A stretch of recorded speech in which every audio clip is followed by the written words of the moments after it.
नमस्कार, मैं पायल कनौजिया। जहां उत्तराखंड उत्तर प्रदेश के लोगों की आवाज ताकत और एकता के साथ गूंजती है, ऐसे ही today 24 news Uttarakhand Uttar Pradesh channel में आपका स्वागत है। कस्बा देवबंद के ग्राम वास्तव में स्थित गुरुकुल आश्रम के महाराज स्वामी शांतनु जी द्वारा सन 2000 में आश्रम और गौशाला की स्थापना की गई, लेकिन किसी प्रकार की सरकार से मदद न मिलने के कारण महाराज जी अपनी तरफ से ही गौशाला और आश्रम को चला रहे हैं।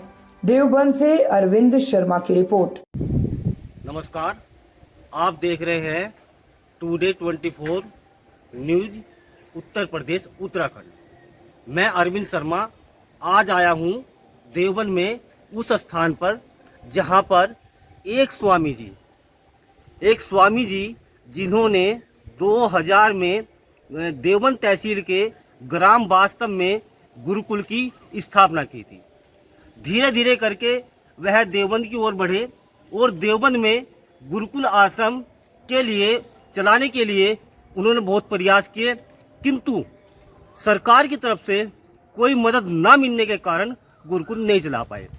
साथ ही साथ वह समाज में हर प्रकार से लोगों की मदद, चाहे वो आर्थिक है चाहे वो सामाजिक है, वो करते हैं।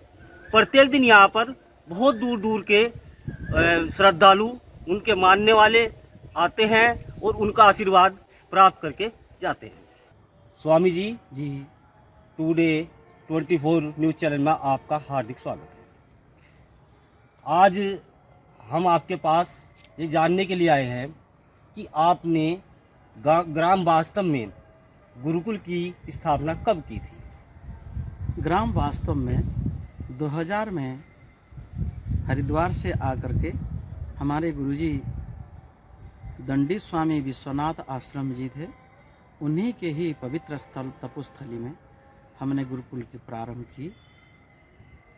और जब भ्रमण करते देखा, चारों ओर से लोगों से परिचित हुआ, डोर टू डोर गए, कुछ श्रद्धालु कुछ आग्रह जब किए, तब देवबंद में भी इस सिद्धकुटी में 2004 में एक पुनः गुरुकुल की स्थापना की और साथ साथ गौशाला की भी स्थापना की गई। स्वामी जी, जैसा आप देवबंद में गुरुकुल की स्थापना की है, गुरुकुल आपने चलाया भी है जी। आपने बताया मुझे कि कोरोना काल में ये बंद हो गया था जी। उसके बाद गुरुकुल नहीं चल पाया।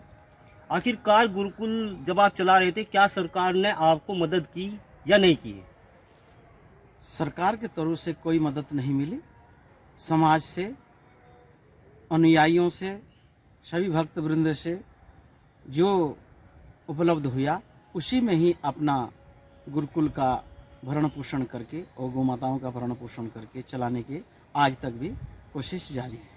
स्वामी जी, साथ साथ आप गौशाला चला रहे हैं। गौशाला आपने कितनी गाय हैं आपकी इसमें?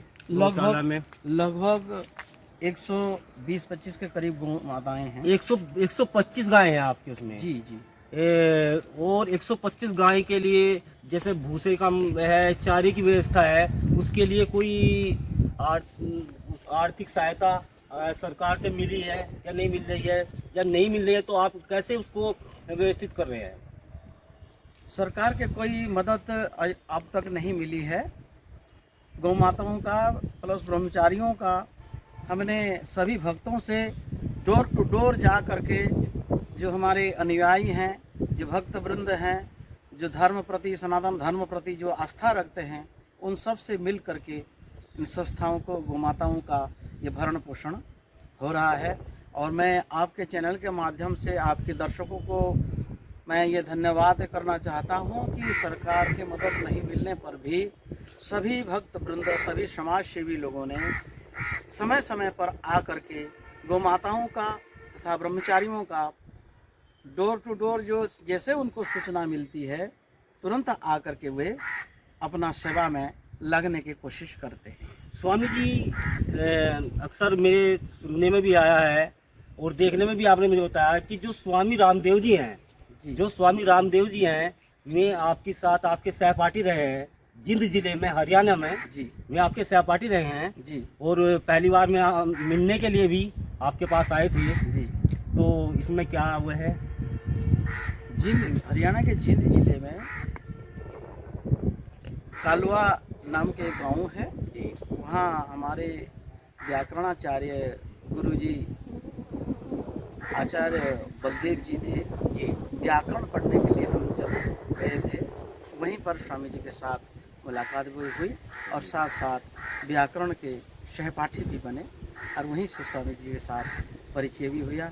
2011 में जब स्वामी जी यहाँ अपना कार्यक्रम में आए हुए थे तो सबसे पहले गुरुकुल में आ करके उन्होंने बड़े हर्षोल्लास के साथ हमारे से मिल करके ये समय समय पर आते भी रहते हैं।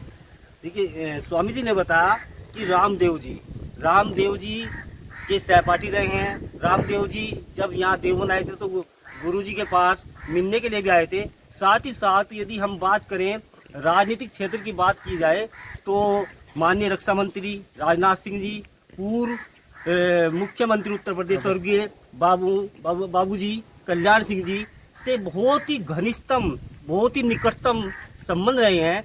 और आज भी सामाजिक दृष्टि देखी जाए तो गुरु जी बहुत ही अच्छे तरीके से संस्था को, गुरुकुल को चलाने के लिए दिन रात प्रयासरत हैं। स्वामी जी, आप सरकार से क्या चाहते हैं? सरकार से हम ये चाहते हैं कि जिस स्तर पर हम इसे ले जाना चाह रहे हैं, गुरुकुल को ही और गौशाला को भी, गौशाला को लोगों का, हमारे केवल यही भारतवर्ष के उच्च कोटि जो प्रजाति हैं, केवल इतने ही अत्यधिक लोगों को पता है कि गाय दूध देती है और उसके गोबर खेत में उर्वरक के लिए कामयाब किया जाता है। इतना ही नहीं, इसके लिए बहुत सारी चीज़ें हैं। स्वामी जी, माननीय मुख्यमंत्री जी के स्पष्ट निर्देश हैं, माननीय मुख्यमंत्री योगी जी के स्पष्ट निर्देश हैं, साफ निर्देश हैं प्रशासन को कि गाय चाहे कहीं भी हो, गाय की सेवा के लिए सरकार उनको मदद करेगी। और आप बता रहे हैं कि 100 गाय के लिए आप मदद के लिए दर से जो है उनका चारा, उनकी व्यवस्था करते हैं।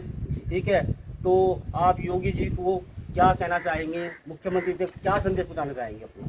हम आग्रह ये करेंगे, ये गौशाला को योगी जी अपने प्रशासन के तौर पर गोद ले लें तो ढेर बढ़िया, और उनके ओर से हमें सहयोग मिले तो गौशाला को और इसका जो विशाल रूप है, केवल गाय की संख्या को बढ़ाने के नहीं, इनसे जो हमें जो लाभ मिलना है, समाज को जो लाभ मिलना है, जन समाज को जन कल्याण के लिए, जैसे गोबर गैस है, इसमें से हम गौ माताओं को इसमें धूप बत्ती जो हम सुंदर ढंग से पूजा पद्धति में भी लगा सकते हैं।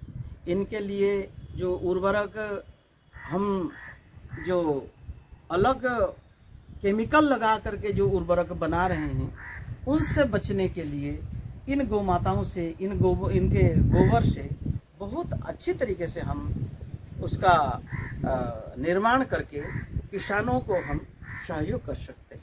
स्वामी जी, ये तो हमारी बात ये रही, साथ साथ अभी 2024 का चुनाव चल रहा है जी, और आपने 10 साल का मोदी जी का कार्यकाल भी देखा है। और आगे आप मोदी जी से क्या उम्मीद करते हैं? मोदी जी से क्या उम्मीद करते हैं कि 2024 के चुनाव में यदि विजय होकर आते हैं, और क्या आगे ऐसा कोई एक काम बताइए कि जो होना चाहिए? हम बहुत कुछ उम्मीद किया हुआ है। अभी तो जो हमारे देश के जो बाउंड्री है, जो सबल नहीं था उसे सबल किया है मोदी जी ने, और देश के लिए जो कार्य करना है इस बार शायद हम उम्मीद करते हैं कि जरूर करेंगे। जैसे कि शिक्षा पद्धति में, शिक्षा में जो ऊंच नीच का जो भेदभाव है देश में, जो समभाव नहीं है, समन्वित नहीं है, समायोजित नहीं है, उसके ये हो। क्योंकि एक कॉलेज ऐसा है उसमें कई लाख रुपए का डोनेशन दी जाती है, तो एक कॉलेज ऐसा है जिसमें 100 रुपये का भी नहीं है। तो ये जो शिक्षा का जो अप डाउन है, उसके उच्च नीच का जो भेदभाव है, ये समभाव हो, और सभी के जो जीवन यात्रा में जो चले हुए हैं और जो हमारे देश के जो परंपरा है,